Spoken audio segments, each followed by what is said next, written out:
peşinde koşmak bile. Her şey seninle güzel, bu toprak, bu taş bile. İçimdeki bu korku, gözümdeki yaş bile.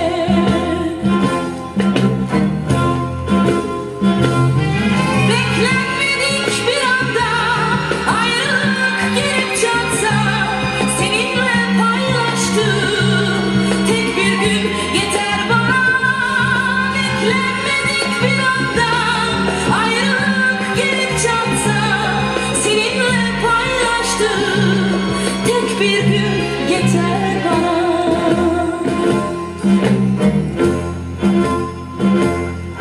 Her şey seninle güzel, duyduğum bu ses bile.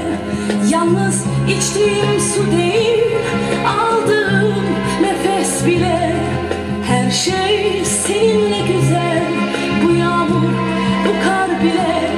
Yüzümdeki gözyaşının izleri, onlar bile.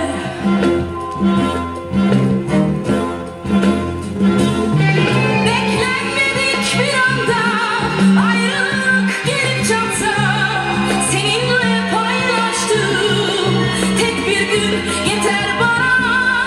Beklenmedik bir anda ayrılık gelip çatsa, seninle paylaştığım tek bir gün yeter bana.